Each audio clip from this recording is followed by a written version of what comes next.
Good to meet you, Josh. Yeah, how are you doing?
Hello, everybody. Yeah, we did have a debate planned for tonight, but yeah, I don't know what happened. I'm sure something came up. It could have been a miscommunication on Ben's end.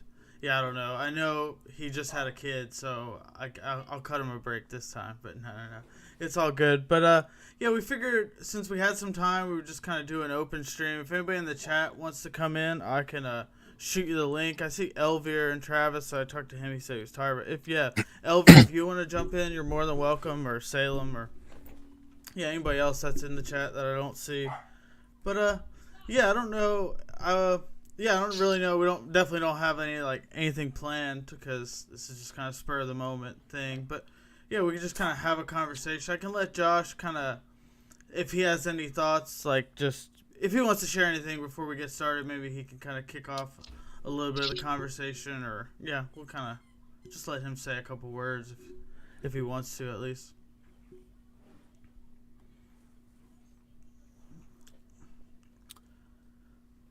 Well, I'm thankful to be here. I'm thankful to meet everyone. I'm looking forward to do more dialogues. A lot has gone on in my life in the last year or so. I've been off a little, and but now I'm more focused, and I just have a really big urge to help the kingdom of God. To do what I can to promote the kingdom of God, whatever that means. Maybe it means using the gifts that God has given me in dialogue and debates with secularists. But I'm sure it also means, helping those in need, donating or discussing theology to show that Christianity is not just about ideas. It's also about action and helping people, or helping God's wounded creation. I think, being in a community with friends and dialoguing and helping each other learning from each other, and as they say, iron sharpens iron. We can all learn from each other because we all have a unique perspective on theology, philosophy, apologetics, how we can best help others, promote the gospel. So I'm just thankful to be here and to meet everybody. Yeah. Cool. Yeah, for sure. And I'm not ignoring or anything. I'm just inviting a few more people if they want to join. But yeah. I don't know. Yeah, I'm trying to think if there's I definitely wasn't prepared with a topic, or this happens every Yeah, time. can I just ask Josh a question real quick? Yeah. How did you become interested in this sort of subject matter? I don't know you. This is the first time that I've ever met you, so I'm always curious about how people sort of get into the subject of sort of talking about Christianity publicly. Apologetics, you mean? Yeah, apologetics specifically, or just in terms of a public-facing sort of, I guess, deliverance of Christianity in some way. So, yeah.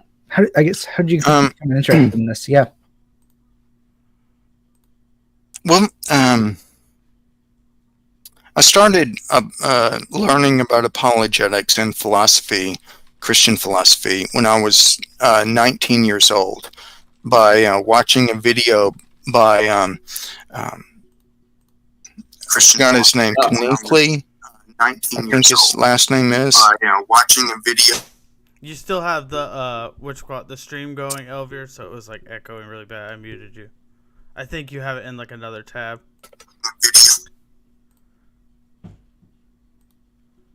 Yeah, you might be good. Whenever, yeah. I'll just go. I'll just keep going on. Go ahead. Oh, my bad. You're good. It's like impossible to talk when you're hearing like your own voice, come back like 1 second later. It's like that. Oh, sorry about that. No, you're good. That's not what I was jumping up to do. Hello, shalom. Yeah. We can let Josh finish though. How he got interested. Yeah. Well, I just watched a video by, I can't remember his first name, Kninkly, but he's like an apologetics, goes to college campuses, and he speaks, and it was amazing. I never knew that apologetics, a person could have that much knowledge. So I started reading a lot.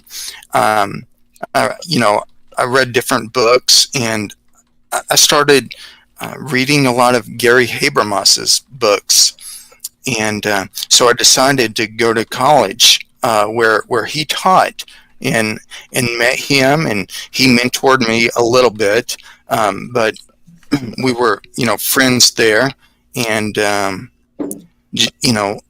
just think and I've spoken at various churches, and hope to do that more too. I just that's really how I got into it, and I just think that God has given me a unique perspective. He's given all of us a unique perspective, but that's one of my interests. Just learning philosophy and theology, and showing that belief in God is reasonable to others.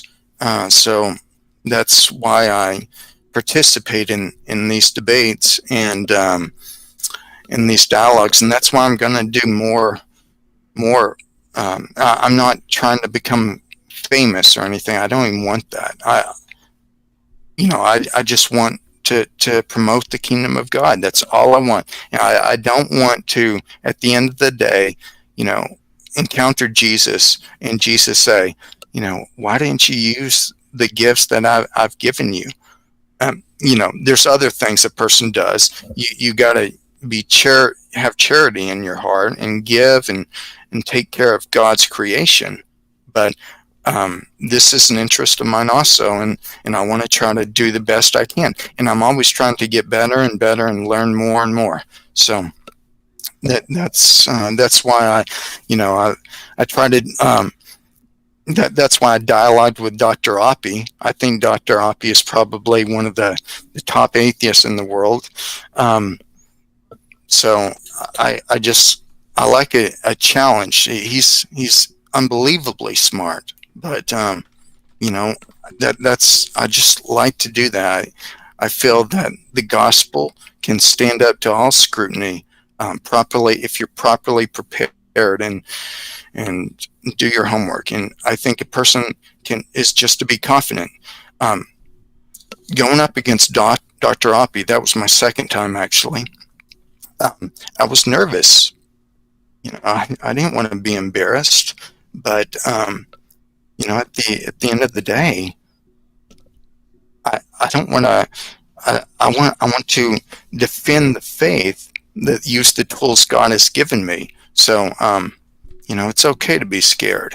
It's okay to be nervous, but God is with me. God's with all of us, and so that's what I want to do. That's what I want to keep doing, and with all humility. And sometimes I haven't been humble, and and I've had to swallow my pride. So, but with all humility, we need to be courageous. So that's the answer. Yeah, thanks, Josh. Yeah, for sure. I'm trying to see if anybody's bringing anything up in the chat. I see Pine Creek in the chat, so it's popping off now. So they say. But yeah, Elder, Tell him hello. Yeah, we have a stream planned for tomorrow, but I'm glad you got to come in. I haven't actually had you on my channel, so that's. Oh, they can't hear me. You wanna? Jeez, what a noob. I'm muted. You wanna let? Why can't they hear me? I'm very quiet. It's at some point in time. I would love to have a dialogue with Pine Creek. Ooh, I don't know about I'm that. sure he would. I'm sure he'd be down with that. Yeah. Why can't you hear me? Yeah. Elvir, do you want to introduce yourself? I sure. have sort of met If you're you. but interested, Pine Creek, I would certainly love to. Yeah. I'm sure you would. Doug, let Josh know in the chat if you want to talk to him or not at some point. Elvir, Yes. I've seen you in my the comment section of my my channel, and I've kind of gotten to know you through there. But I'm yeah, it's real. great to meet you, man. Good to meet you, John. Yeah. And you, Ethan. And you, Josh. Yeah, for sure. Let me First see. time all around. I think I'm coming through Yeah, better it's on the sound or whatever, so people can just nice let to me meet know you. if my sound's better. But I think it is. But go That's ahead. good. What am I doing? Yeah, if you just want to introduce yourself a little Yeah. bit. Yeah. Sure. Hi. I'm Elvir. What am I? I'm a husband. I work at a church, director of family life ministries, a long title. I'm in school, getting my master's of theology. I already got my master's of divinity. I just wanted to abuse myself some more, how it goes. Yellowstone Theological Institute is where I'm at. It's pretty neat. It's pretty new. Yellowstone, you said? Yeah, Yellowstone Theological Institute. No way. Yeah. So. Yeah, Dr. J.T. Smith is my thesis supervisor. He's awesome. He was under Stanley J. Grenz, and there was a connection with my old dean through that. It was crazy. I never heard of Yellowstone Theological Institute prior to 2020, and just a lot of things happened. God is good and surprises. So, in a nutshell, it's about me. I've been on one of these prior, so excuse my amateurness of having the video playing in the background and everything. So, thanks for having me in the open stream. And are we still doing this tomorrow, Ethan? Yes. We still are, Okay. for sure. This no, it's canceled now. Yeah. One shot. You got one shot. You don't. I think people can hear me. I have no idea. They're telling me it's good. They're telling me I'm still can't hear me. I don't know. But yeah, Ethan's sound is still bad. That's what they're telling me. Come on. It's good enough. Is this? Can you hear me in this one? Like, is this different, people, when I switch over? I know you guys can hear me. That's what's crazy. Like, it's fine in here, but they can't hear me on YouTube. But yeah. Can I ask Josh? That's coming through. Josh, go can I ahead. ask you a question? I can hear. Absolutely. Are you into analytical theology? Like, do you like using philosophical arguments when you do your theology? And what exposure to analytical theology have you come across, if you don't mind me asking? I've delved into a lot of apologetics, just different apologetic methodologies. I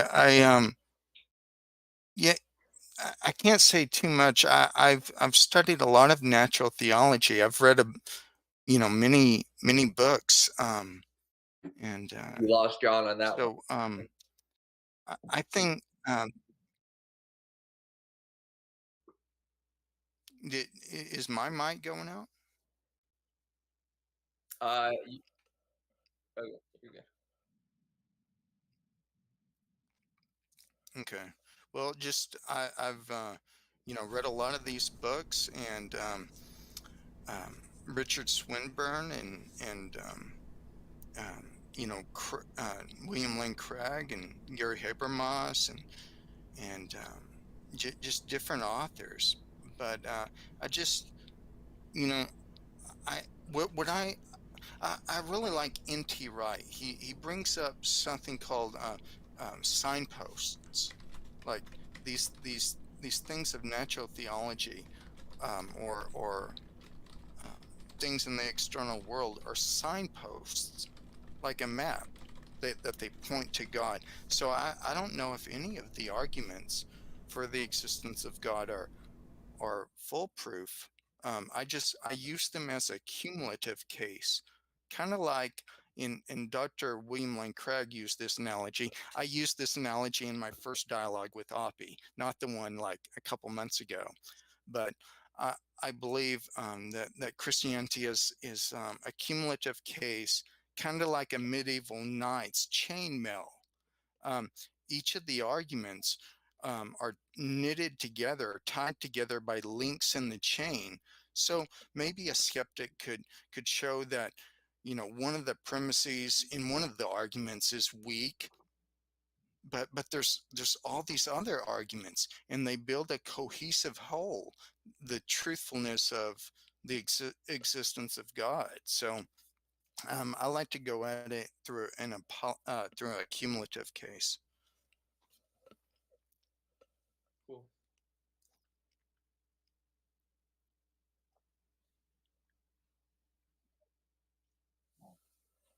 I'm like over here rearranging everything. I think it's coming through fine now. It seems fine on OBS, and I checked it on my phone and it seemed fine. And then people in the chat are still telling me it's not. I So would just carry on. yeah, I'm gonna just ignore you Yeah. bums in the chat basically. But They just don't want to hear your voice. yeah, that's it. Okay, they're saying fine now. Cool. Okay, so yeah, I'm was half paying attention, so I'm kind of like not. Does somebody else have a question, and then I can jump back into this conversation? But I'm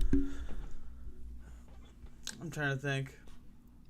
Yeah, I know in your debate with Graham Oppie last, we were talking about that a little bit before, Josh, how Oppie kind of talks about like comparing worldviews much more than he actually talks about the arguments themselves, and I found that pretty interesting. It's not something I've like ever dove much into, but I don't know if you did any research like after it, or if you, I don't know, kind of like your thoughts after that debate. Maybe you kind of any thoughts on like things going forward, something maybe you learned from that one or something. I thought that would be kind of an interesting thing. I know, like you said, you're always trying to get better and improve and stuff, so I don't know if you like took anything away necessarily like impactful from that last conversation with Graham Oppie.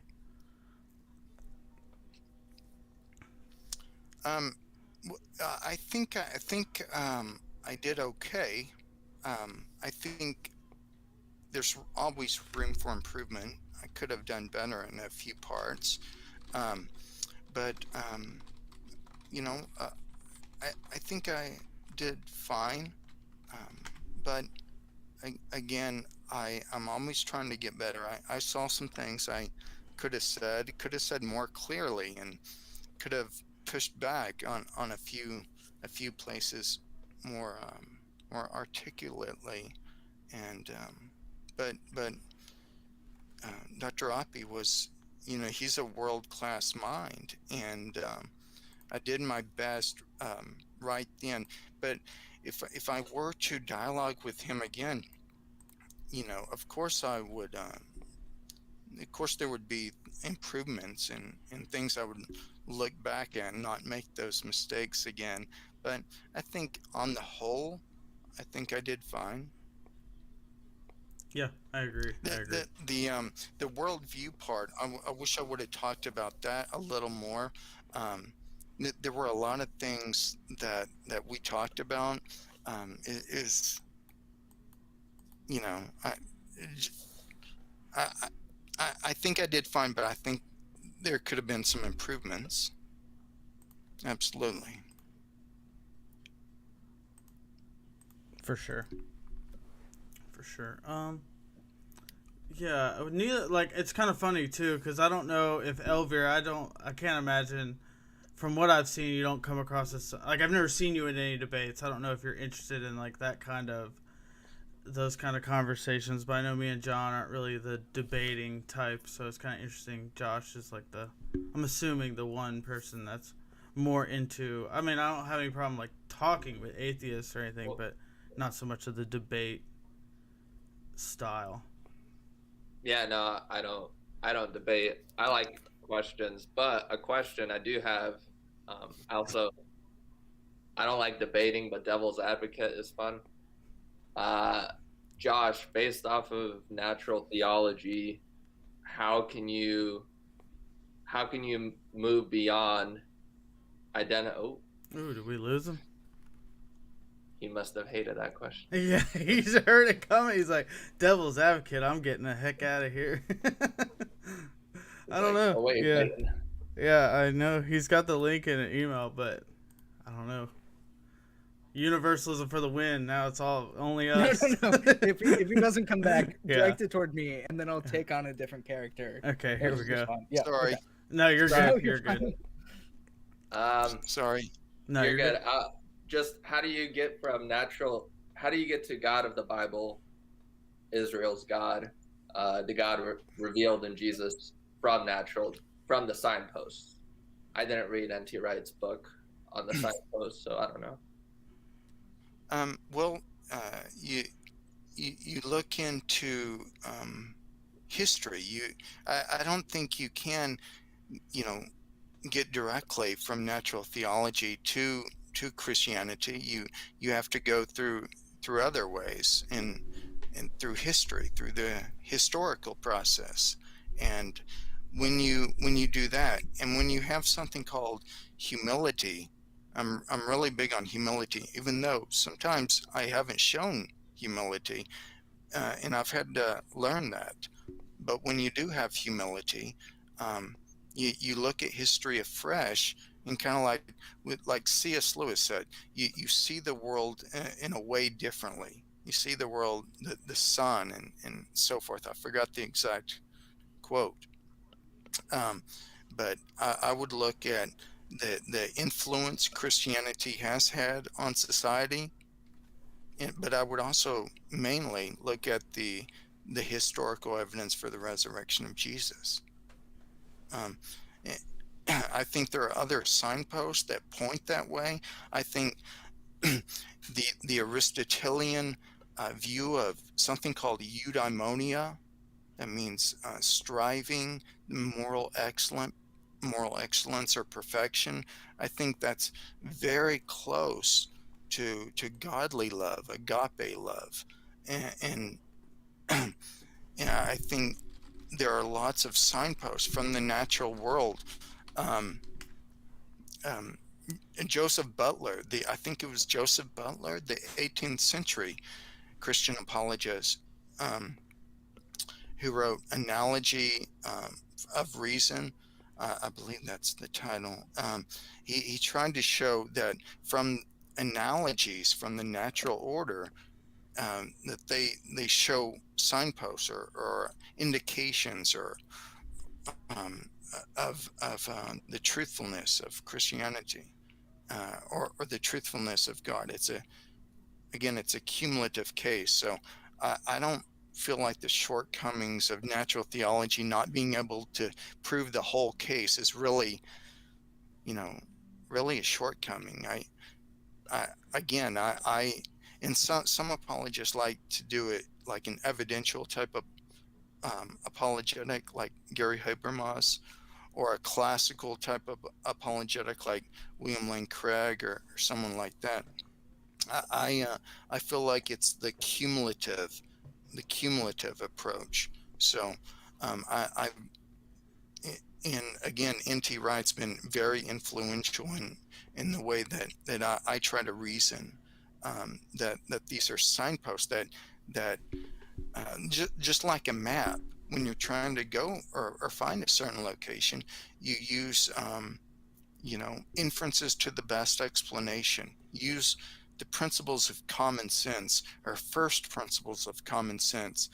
Something the 18th century philosopher Thomas Reid focused on in his response to David Hume. You use things we all take for granted, and I just think that the cumulative case approach is the best approach. That just to kind of push that question a little further, still devil's advocate, what makes Christianity different from philosophy, and why can't we just view Christianity as a form of philosophy amongst others? Well, according to Paul, it can be verified or falsified. That's a uniqueness.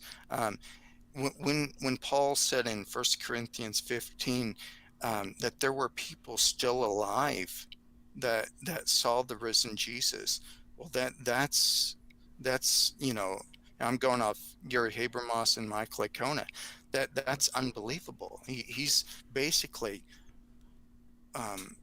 telling the skeptic to go investigate these claims. So it's not a mere philosophy, though it is a philosophy, but it's also, it can be verified or falsified. So that's a uniqueness that's different than many, if not all, of the other worldviews.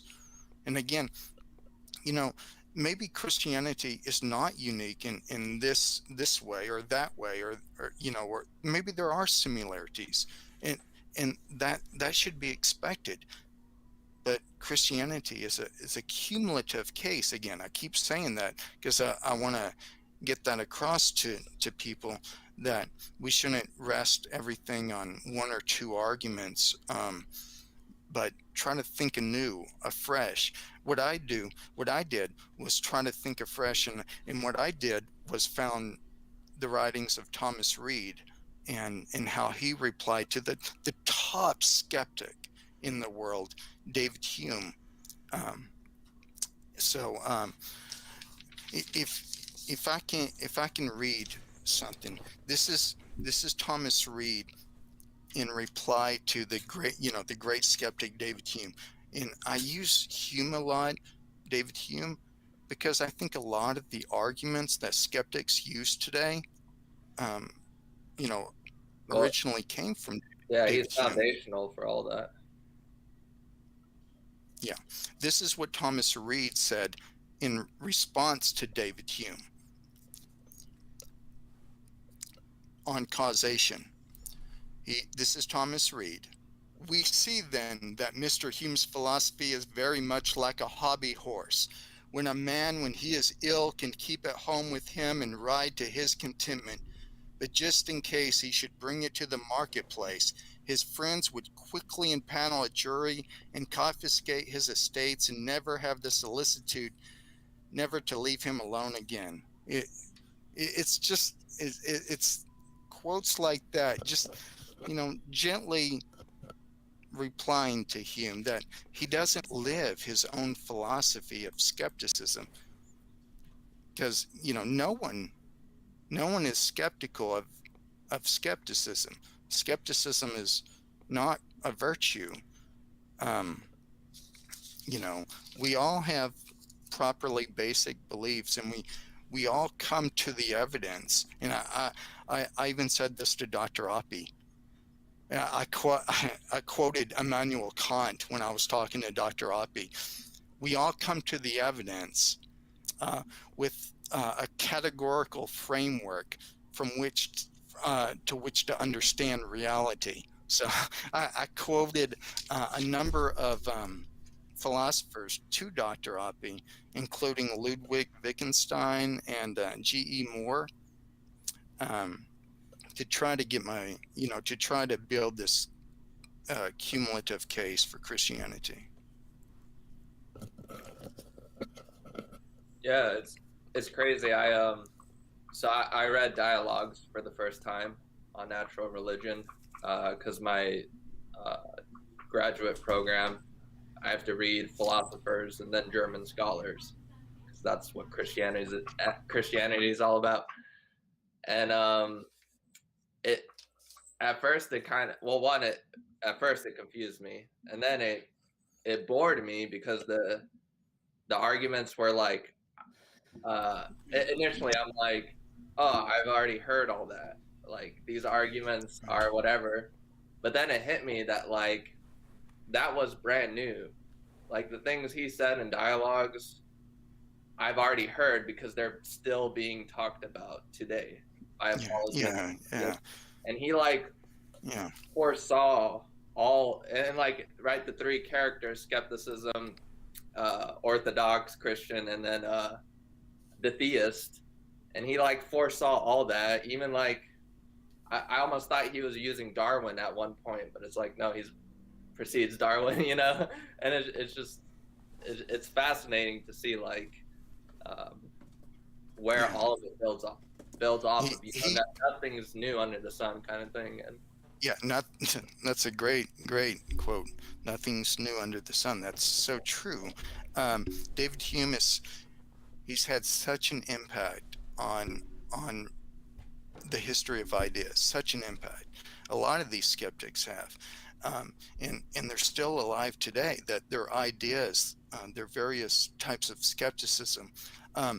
You know, I've watched a lot of the debates with Dr. Craig, and a lot of his opponents use some of these arguments that come straight out from David Hume. Even when I was dialoguing with Dr. Oppie, you know, he brought up Hume. Well, I think I did also first with that quote, but we kept going back and forth, and this is what I think. I think theism rather than atheism, which I think theism has a better, it's a multi-level explanatory option.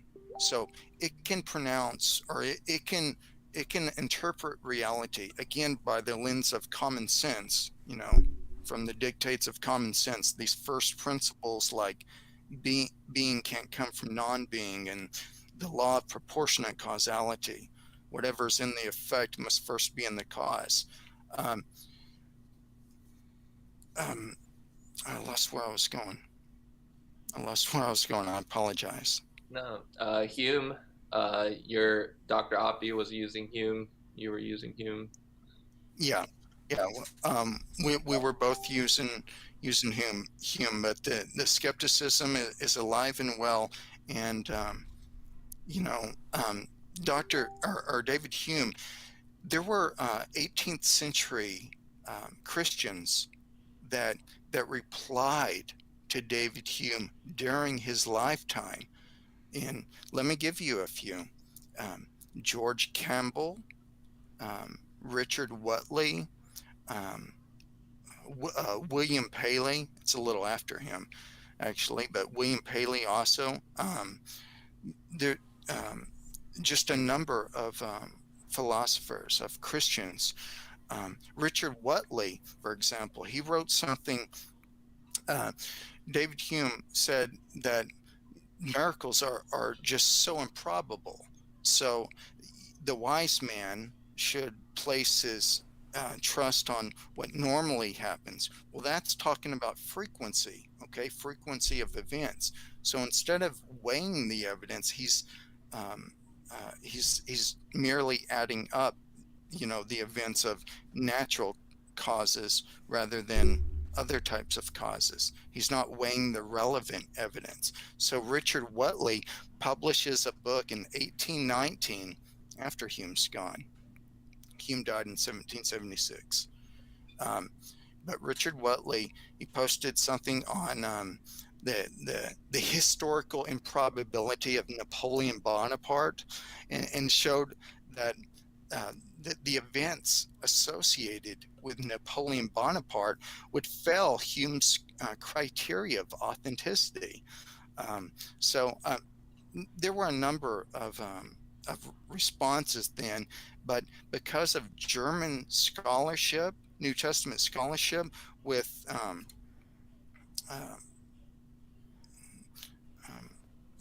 I'm forgetting the scholar I'm thinking about, that, the launch of the historical Jesus, Albert Schweitzer, I think it was David Strauss, excuse me, David Strauss, the historical Jesus in Well, 1835. Schleiermacher, That and then put Strauss responds Schleiermacher. Okay. Well, it's in 1835. That put German scholarship on a very skeptical path. So that was very skeptical of the historical Jesus. So it kind of swept these apologetic replies to David Hume under the rug. I'm not sure how I got so sidetracked. Well, I mean, so like something, and I think, I mean, I'm not aware too much about Wittgenstein. How do you say his name? Language game guy. Wittgenstein. Ludwig Wittgenstein. Wittgenstein. Wittgenstein. Whatever. Starts with a V. Yeah, it starts with a W, but pronunciation is a V. I think That you guy. like also, German, John. It yeah. sounds like it's coming through your headphones now. Your mics. Oh, Yeah, hang on. Thanks, man. you're good. So You're Pine totally Creek right. actually just asked if you wanted to go on his stream tonight. Josh is what he does, like a Theist Thursday night or something. But if you're interested, Pine Creek does want to have you on. I want to do it in a more neutral place, and I appreciate Pine Creek. I'm sure you can hear. I appreciate it. I want it at a more neutral place, and I want to, prepare a little. But I think you're a very intelligent person, so it would be fun. Yeah, and I actually just heard back from Ben too, and he thought it was tomorrow for some reason, but then he was looking back and realized he messed up, so he apologizes, and he definitely wants to reschedule. So yeah, we'll figure out a time to reschedule like once this is over. But yeah, he said he seems like he feels pretty bad, but. Can I ask a question? I don't know how long we're going to be on, but... Yeah, it's whatever. I got, probably like another 20 minutes or so or whatever. Okay, cool. Yeah. So just for Josh, and I'm asking this as a fellow Christian, on your approach to understanding who God is, what God's like, how do we know that we're talking about God accurately and not something else? From your point of view, how do we know that we're talking about God, specifically God, and not something about ourselves and something about sort of stuff around us? John, I thought you didn't want to ask that. It's a slightly different question than the fake question that I asked. Does that make sense? My question. Yeah. Well, are you talking about a projection that maybe Christians are projecting God?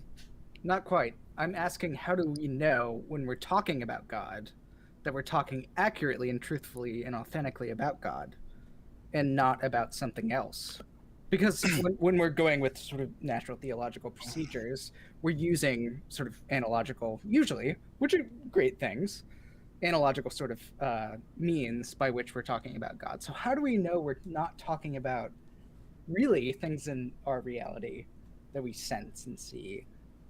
And how do we really know we're talking about God, who is not a being among other beings, right? Who is God? Yeah. Well, I believe it was in the Summa Theologica that Thomas Aquinas says we have to use negative language, that God is not finite, but he's the greatest, this is Anselm, the greatest conceivable being with no room for potentiality. Perfect being, he is the perfect being that none could be conceived of if God does exist. If God does exist. So I think the cumulative case that I think a Christian or that I would try to give, you know, leads to that God does exist, or that there is a cause or a productive cause behind the universe, or the reason why anything exists rather than just nothing, or the inherent design of the of the universe, or or the source behind natural law or moral law. I can't know for certain, but again, Christianity isn't based on certitude. It's based on, properly basic beliefs, or what we have good reason to believe. Do you want to follow up with anything, or because I have something to say? Yeah, maybe I can ask this differently. How maybe do we know I we're could. talking? You go ahead. Yeah, I was yeah. thinking Can I maybe I just could restate what I reword was it or saying? whatever. And Yeah, you well, go I ahead. have a you Go can if it's still not clear, because I think you're responding to something slightly different than what I was intending. How do we know that we're not talking about something else first before we're talking about God? When we're talking about God, or are we actually making true claims about God in our theology, in our philosophy, in our witness, in our confessions? So another way to put this would be: do we have to talk about other stuff to do with analogy, to other stuff to do with I don't know, things around us? Do we have to talk about that stuff first, or ourselves first, and then talk about God in the light of that? Or are we really talking about who God is fundamentally? Those are two different things. And I think those, yeah. So, well, what good reason is there to think that we're not talking to God or about God? Through sort of natural theology procedures, you mean? Or Why you wouldn't be? through the whole cumulative case, through natural theology, the long debate through Right. history. Right. The smartest intellects through Yeah. history have Right. believed in Right. the existence of God. Yeah, and a lot of honest intellects have also gone somewhere It's just else for this. Yeah. So what I would say is somehow. I think somehow, but could I ask it maybe a little differently? Yeah, let me try. Sure. I thought I had to try. What method or criteria stops idolatry? Because the Old yeah, that's a good way of Testament putting it. and Sure. New actually, that's better. Testament Probably is what I all was gonna about say. this is God and not this other stuff, not created things. So what's the criteria to stop that? Maybe I don't know. I might have not asked. why do you need a criteria? I mean, why can't you just for example, when I was speaking with dialoguing with Dr. Oppie, I kept bringing up something called direct realism, that we can know things in and of themselves. So unless there's a defeater for my perception, and I gave various arguments for this, unless there's a defeater, I'm justified in my belief in the external world, in other minds, Yeah. in causation, Could in I add memory, a etc. Could I add a potential hole to that? The postmodern context. So those are modern categories. There are foundations and premises that everything's built on. But in our postmodern context, that kind of falls apart. Foundationalism isn't that's the Enlightenment critique method, and so how would you address that? Essentially, kind of.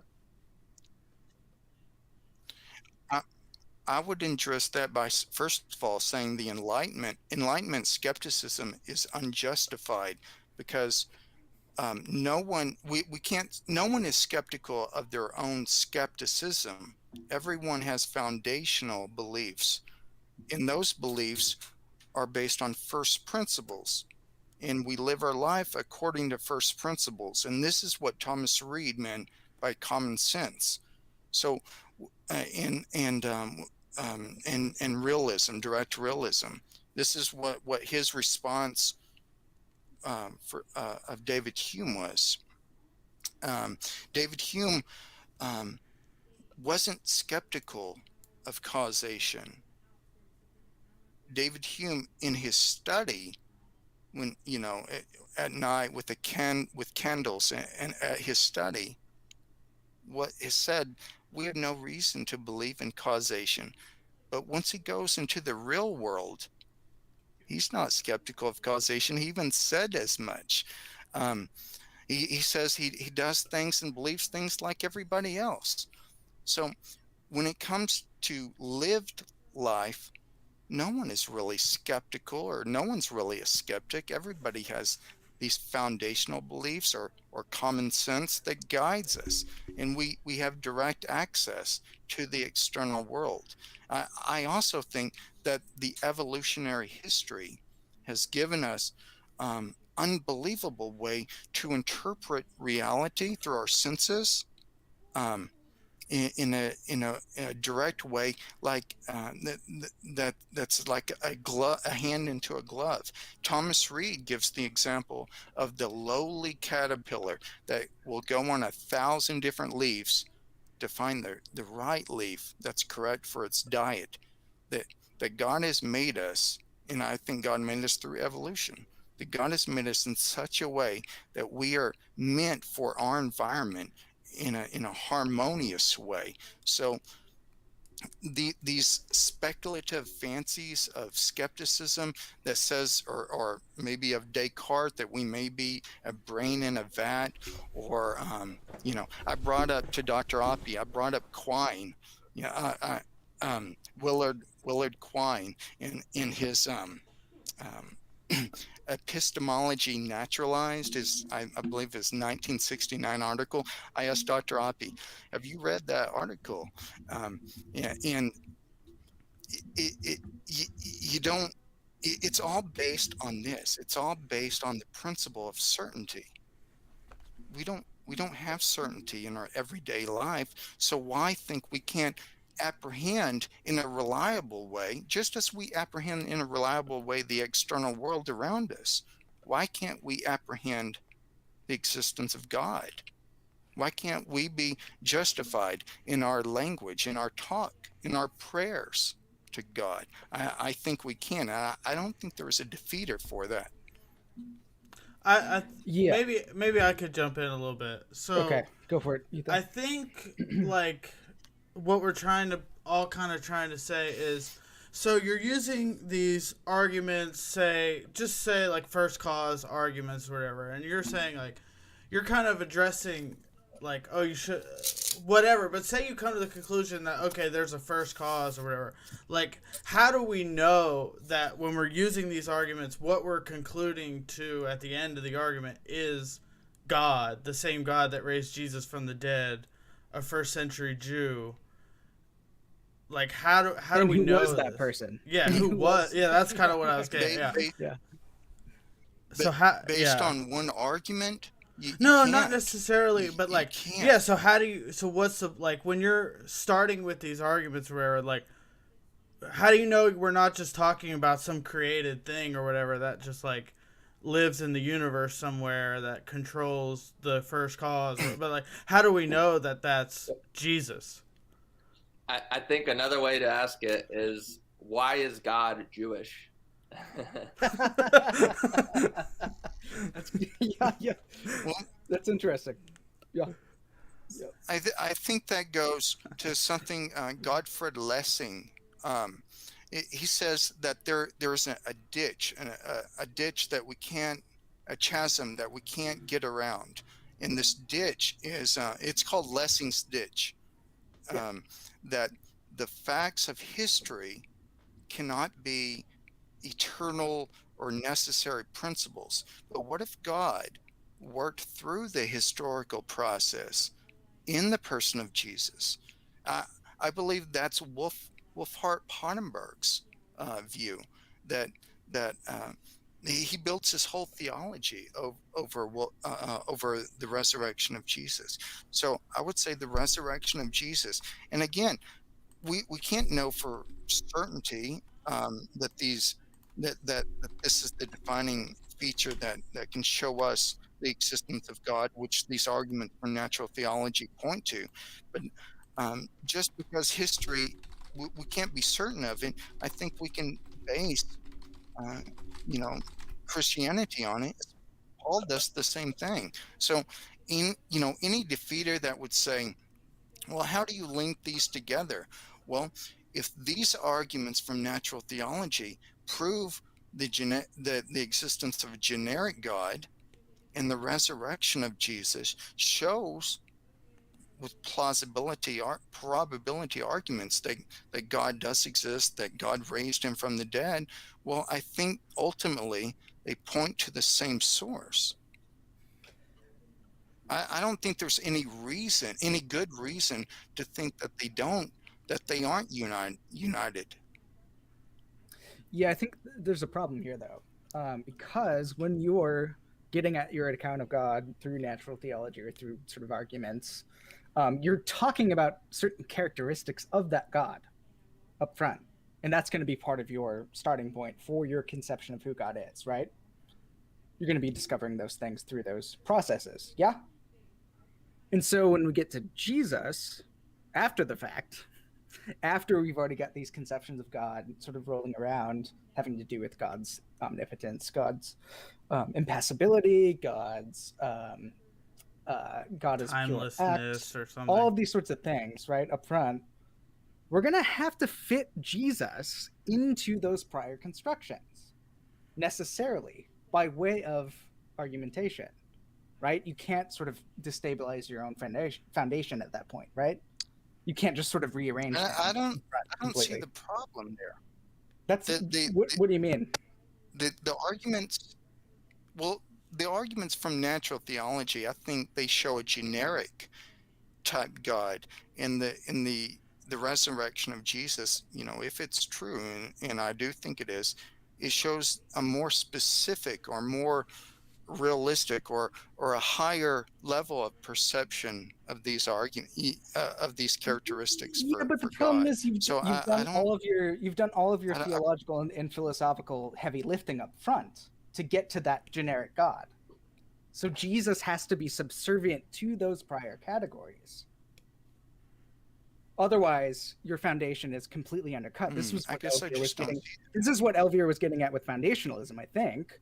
Once you construct this foundation, right, it has to remain true as a foundation of knowledge and reality. And then anything else... I'm saying foundational common sense principles like...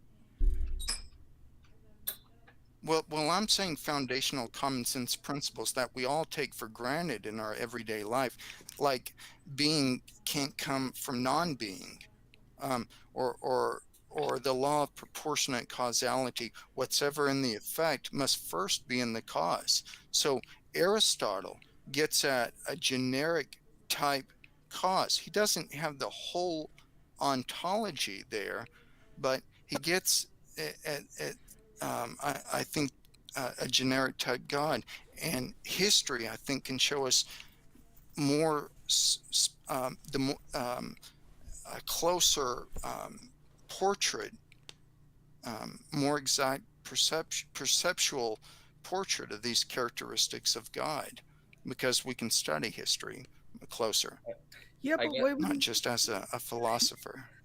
Yeah, but why wouldn't we go with the place at which God has fully chosen to reveal God's self definitively in a person and intersect our reality, which is Jesus Christ? Why can't they be a cumulative case? Why can't we do both at the same time? I don't understand why. Well, it's a matter of starting with the point at which God has actually chosen to reveal himself. And then, in the light of that person, we can evaluate all of the sort of cumulative stuff. Can I add a caveat? Yeah. I think what bothers me, aside from the modern assumptions, but whatever, is like biblically, from the get-go, God is particular. Does that make sense? Like prior to Aristotle, prior to Socrates, Yeah, there's a particularity there. like Yeah. God is particular first. Yeah, like when he reveals himself to Moses, like I am the God of Abraham, Isaac, Yes. and Jacob. Yep. Like he is this God. Yeah, but that's not he's to cut you showing off, Elver. his I think you. particular- Maybe we're gonna finish, but go ahead. Sorry. in the Bible, God is speaking to us through narrative and through different literary genres, right? So why can't God speak to all of mankind through different genres or different or maybe through philosophy? Yeah. He speaks in a general way, and then he's more specific in history. Yeah, but I may not be clear about see this. how there's a contradiction. Yeah, It's kind of your starting point, I think. Is like it is once you get to. So I'm fine with God being mediated through things in history, things in nature, things in a dead dog, as Karl Barth would put it, through anything that God wants. God can really be mediated through those things. My point is, where is the point at which God has fully revealed God's self in a way that is definitive is only in Jesus Christ. And that's what we confess as Christians at the basis of our faith, right? That's the God person. That's God incarnate, right? I think so if we start we have there, we all. yeah. Well, hold on. I don't start there, because I Why- think why wouldn't we start what I there? was going to bring up is William. Well, humility is we take experience how it is, and we take live life how it is, and we take a step back and look at the different ways God has revealed himself through God's general way, through the natural order, and also through his specific way in the person of Wrong Jesus. way around. So I Wrong don't way see how around. there's any contradiction. I'm saying there's only a contradiction if you insist that you start with other stuff besides the place that God has chosen to reveal himself.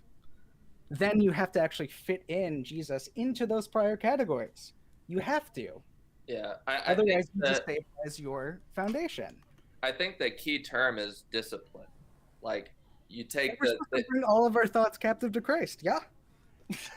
like you take the natural. Well, I think N.T. Wright is making your point. N.T. Wright makes your point.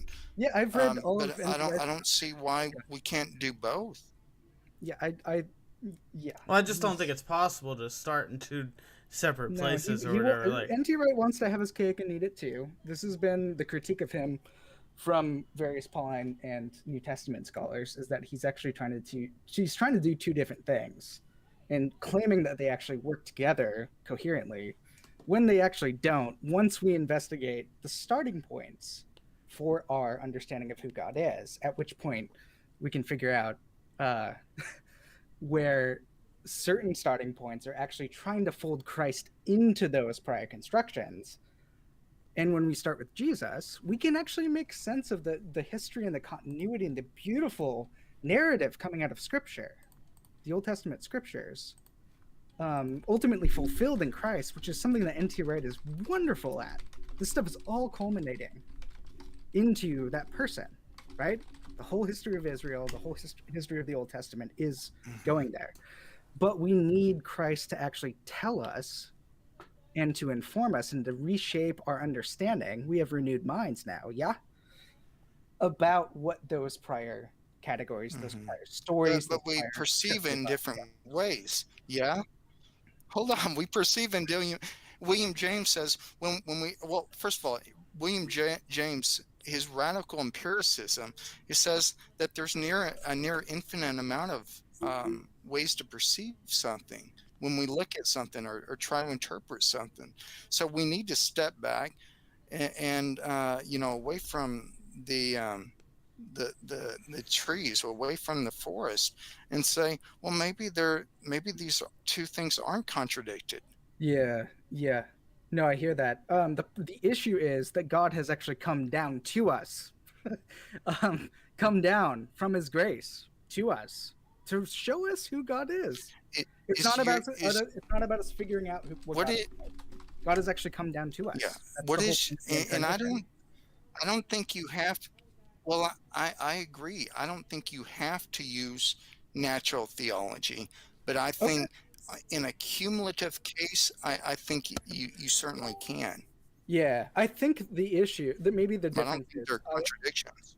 no, yeah, I think the issue is I would want to start with the point at which God has actually come down to us in the incarnation in Jesus Christ, and then talk about sort of the other stuff that's around that, the stuff about the natural world, stuff that we can sort of discover about, because we really can. God is mediated through nature. God is mediated through beautiful sunsets, through the trees, through birds, through all of these wonderful things. Yeah.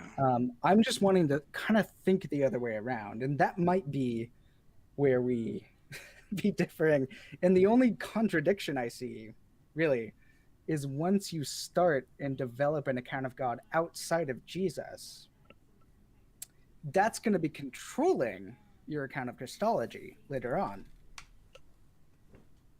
But really, virtue is of it that being outside of Jesus? Because, well, by virtue of the Logos being a living reality and giving everything meaning. So Yeah. you perceive the world with humility, a unique Christian virtue. You perceive the world and you step back and you look at God's creation, But the Logos his is called general Jesus. and his particular creation, and Athenagoras, the Greek philosopher, he spoke about the Logos also. There were others that spoke about the Logos. I think through history, I think you can get a more specific perception of what the Logos is, and I think it finally comes in the person of Jesus. But I think the Logos gives the ability to perceive correctly. So Josh, I know realism is your main method, right? Would you or Yes. sorry. Okay. Yes. I'm reading a lot of Stanley Grenz, and so he attacks the postmodern, or not attacks it, but he confronts the postmodern dilemma. But he does suggest a movement beyond foundationalism, beyond realism, as articulated by the Enlightenment. And he uses Wolfhart Pannenberg, a concept he calls eschatological realism. And I think N.T. Wright is similar along those lines, but I'm not too sure. Where it's like you perceive what you do currently based off of what is revealed. It's the critical realism stuff of yeah. Like, what would that be like? I'm sorry, you broke up. Yeah, sorry. What'd you miss? I'm sorry. Are you back? Yeah, are you back? It was breaking up. Oh, yes. Sorry. Should I start over? It seems like it might be on your end, Josh. Not your, because I could hear fine. To me, your camera. Yeah, you're to be breaking skipping. up for me too. Yeah. So I don't know if you can hear us now or not. Yeah, it seems like you're. Josh, do you want me to repeat the whole thing, or can you hear us now, Josh? Maybe not. I don't think so. I don't think so. No. It's like always awkward when you like can't tell if someone can hear you or not. You know. Yeah. No. I can hear y'all. It's breaking up a lot. Okay, it's just breaking up. Okay. Well, yeah, I don't know. I don't know if you want to like leave and just join right back. That may help, Josh. I don't know if you can hear me. Okay. Yeah, if you want to just come right. Yeah, try. I had to do it a couple times. Let me do. Yeah, StreamYard's. We'll be here. Yeah. StreamYard's not the greatest program in the world, but it's definitely not the worst. I'll be right back. Okay. It's very intuitive, though. Quick, get off. Yeah. God. Yeah. feel like we're I'm like not being clear we're like at all. kind of. I hope we're not coming across as like ganging up. We're And I'm not trying to attack him. Yeah, it's just no, this we're just all I'm on the very same passionate about this page. stuff. Yeah, me too. And yeah, Ron, you're and too also, apocalyptic. it really Yeah. matters to me. Yeah, right. It's definitely not in the name of my channel. Yeah. Yeah. Shoot. Okay, is Hey. this better? Yeah, and I hope, and like we said, now that we're at like kind of like a break in the thing, Right. I hope we're not coming across as like ganging up or anything. I think we just have a different perspective that we're just kind of trying to share. And like you said, like iron sharpens iron or whatever. We're definitely like coming out of love Yeah, and absolutely. a good place. Josh, what did you hear from me, or did you just not hear that whole thing? Probably About best the bet is just realism.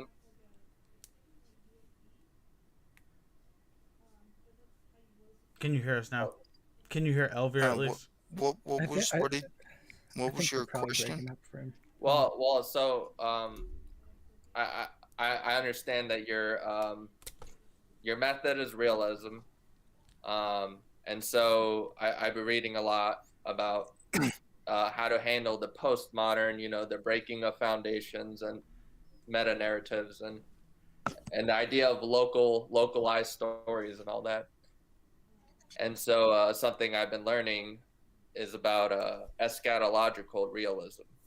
So it's like you take what is perceived as real through the lens of the revealed God's future eschatology.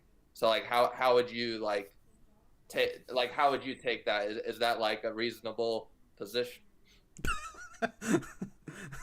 You got it right. I'll just talk to myself. I'm just gonna like pretend to like no, I don't know. That was funny. You made it all the way to the end.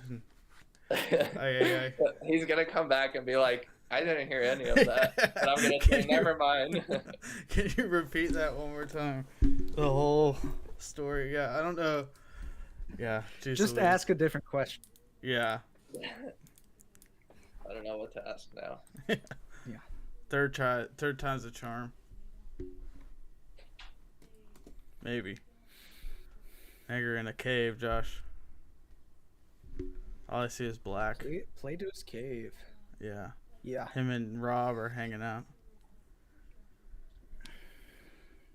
I see a window and I want to Elvira, so are you in around Yellowstone? Like, where are you? No, I wish. We're trying. Yeah, that would be sick. I do it online, but Okay. Yeah. I'm in Kentucky. Okay. My parents actually just You're not moved too to far away Kentucky. from me. Yeah. I'm in North Carolina. Yeah. Yeah, same time zone. So It's Right? like Nice. Iowa people, like It is, yeah. Canadian or whatever, with this or whatever. I've never heard you say that before, but Me? yeah, with like A and yeah. You just Yeah. said that. Yeah. Yeah. Yeah. It really only comes out when I'm talking theology because I'm trained by a Kiwi who Okay. says yeah all the time. Okay. So I've picked up on these weird sort of verbal kind of tics in the It's way that like- I talk. when I talk theology, I say right. Like right? Yeah, right. Yeah. Yeah. So I just did it again. Yeah. So it's basically the same thing as right.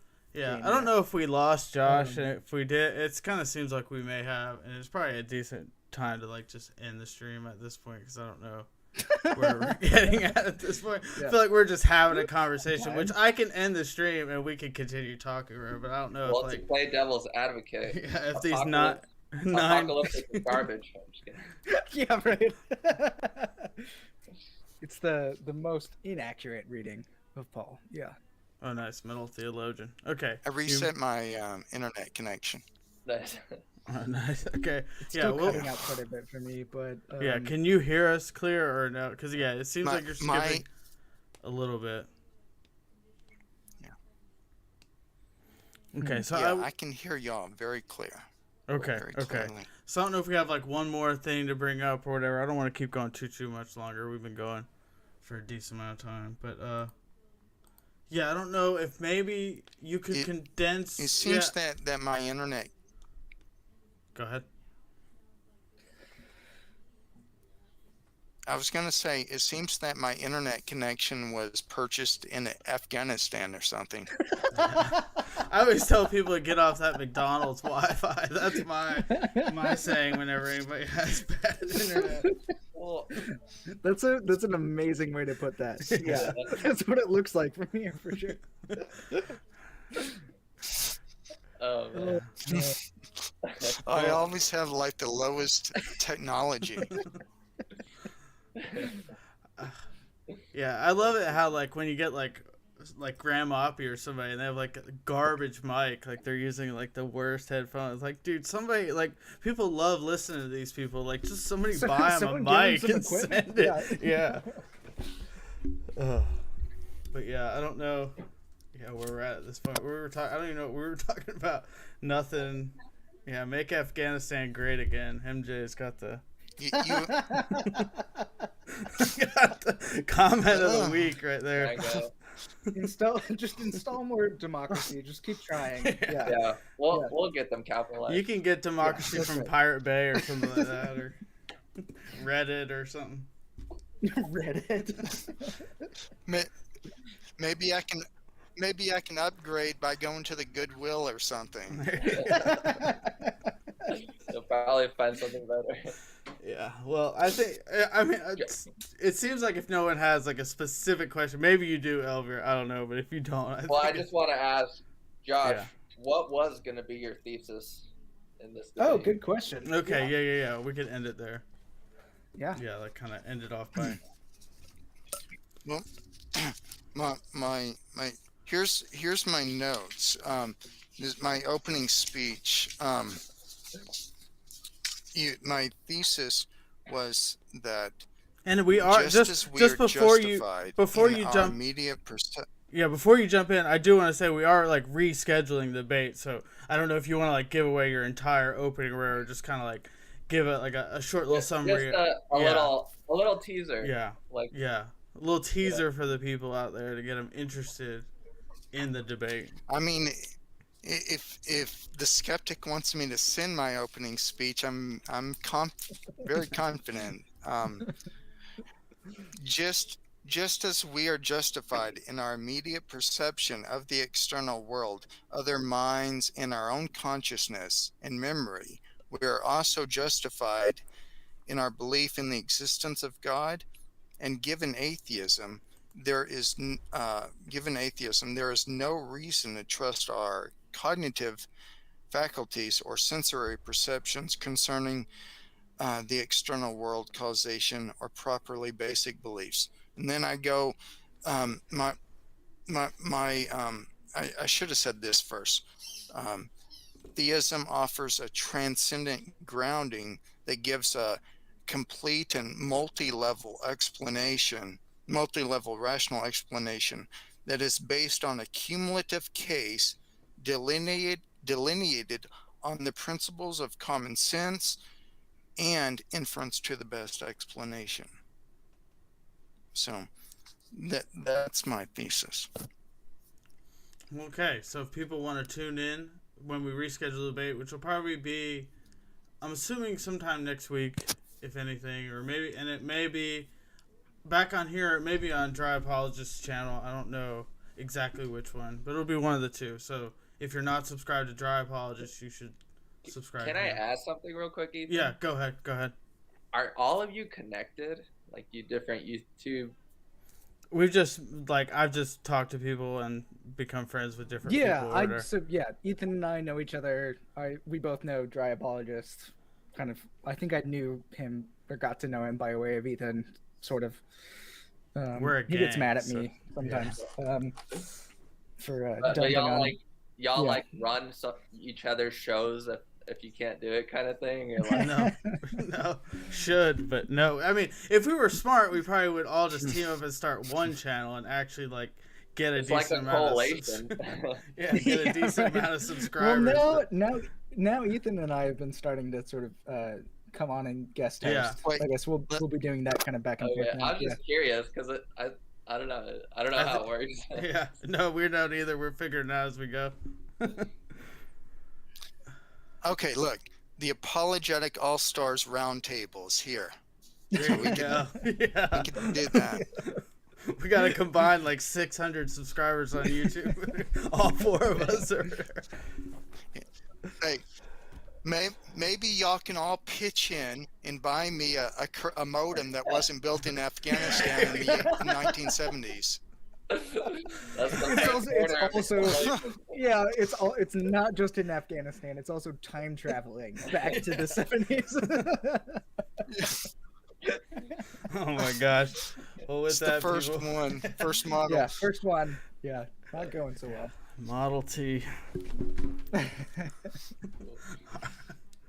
Once you go Mac, you never go back. Nah, not so good, MJ. That's all right. Yeah, I've got a Mac. Yeah, mine's also died. But So, yeah. let me just say that before we go, I hope to, be in some of these roundtables with other smart people like y'all. And well, I'm not saying I'm a smart person. I'm saying y'all are. And maybe we can. Else. Yeah, Bassett, if you're looking for maybe smart we can all people, learn from you come to the wrong This place. is the wrong place to be. Yeah. If you want to be with smart people. I mean, first off, we believe in God. I mean, that's just a bad place to start. Yeah. So they say. Oh. Yeah. Well, yeah, with that, I hope you guys enjoy. Hey, look, we even got a dog on the stream right at the end, so. There you go.